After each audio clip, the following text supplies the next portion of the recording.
This is A Draw My Life, a film written and produced by these girls: Bree, Yeji, Kira, Jenny, and Adina. The best group ever. And me? I'm Sarah. I'm from Danbury, Connecticut. There's over 100,000 people there, and I graduated from the second most diverse high school in the state. I actually feel like there's more diversity from my high school than there is here at AU, which is kind of ironic. So here the girls wanted to tell the story of me abroad. And I have a lot of traveling experience. I've traveled a lot with my family, like to places like Europe, Mexico, Canada. But the longest I've ever been away is when I went abroad to Khon Kaen, Thailand.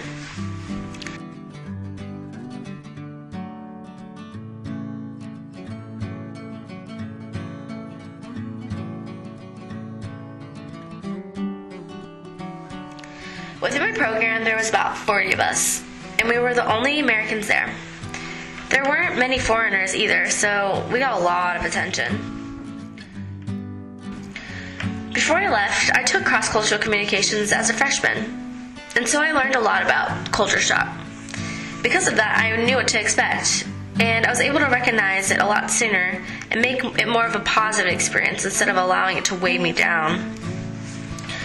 I immediately experienced that culture shock as soon as I got into the country, making me feel uneasy and out of my element.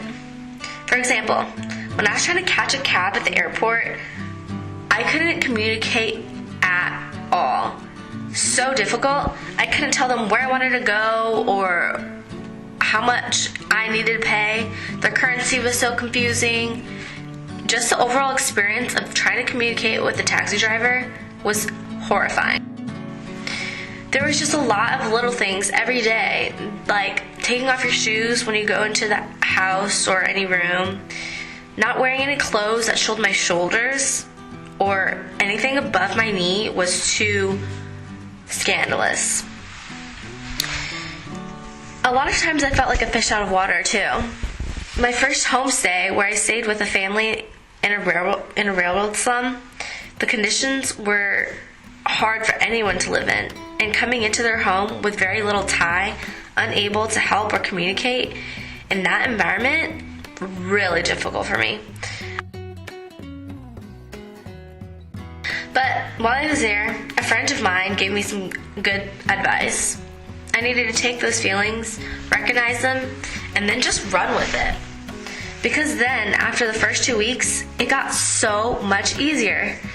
I became used to the norm there, and it was quick because I wasn't going to let it challenge me. I took those feelings and I recognized them, and then just by recognizing them, I was able to address those feelings earlier instead of letting it be a barrier. I love Thailand. There's so many social quirks that I will not forget. When I was in the country, at least in the place I stayed, there was a lot of people wanting to take group photos. Everywhere we went, no matter where we went, someone always wanted to take a group picture. Sometimes in the US, people tend to feel embarrassed to take a photo and feel awkward. But nope, everyone was just super excited. Thailand's also a very Buddhist country. Going into the country, I didn't know much about Buddhism or other religions around the area, like Hinduism. And so just all the religious nuances in the country and a part of their culture was really hard for me to get used to. But what I did love and got used to really quickly was that people in Thailand loved foreigners. And being a foreigner, I was always approached by everybody, and they just loved sharing their culture, and they wanted to teach me and everybody a part of the program and around us what it meant to be in Thailand and what their culture was about and what their country was about.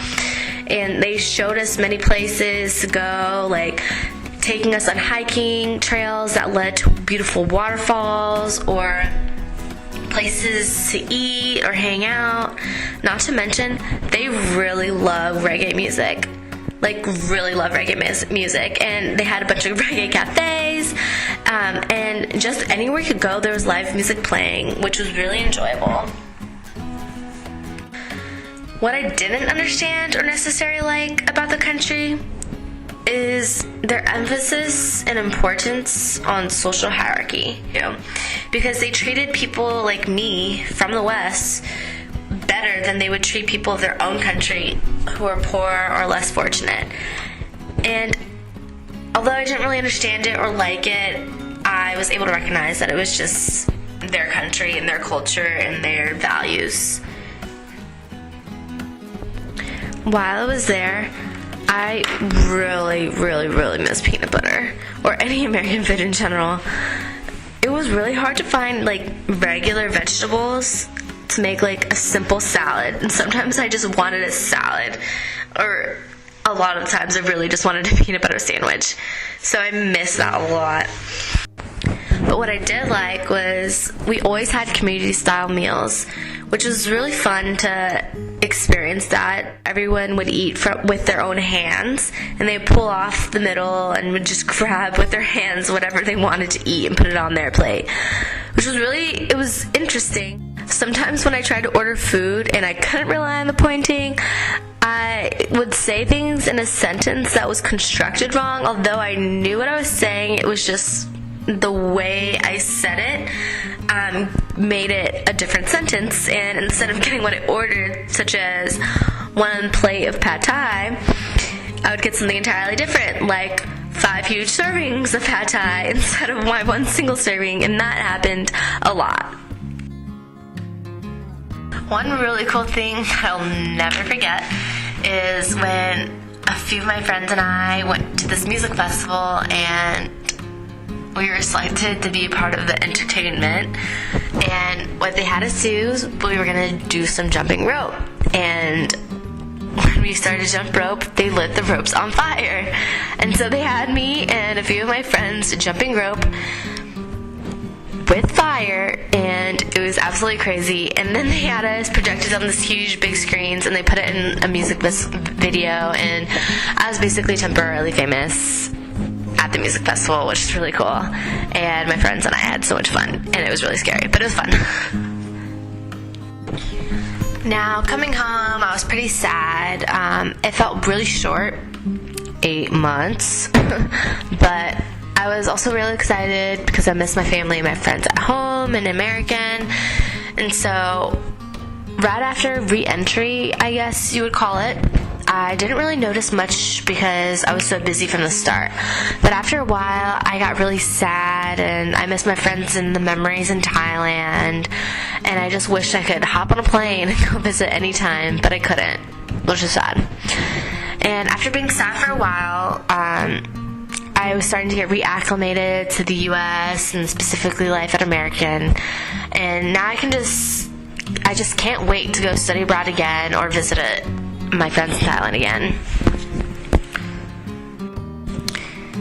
This trip definitely solidified my passion to work abroad. Before I knew I wanted to get into the field of development, and because of this trip, I found that you really need to have study abroad experiences in order to enter that field, because there are little nuances about a country that you really can't pick up unless you live there.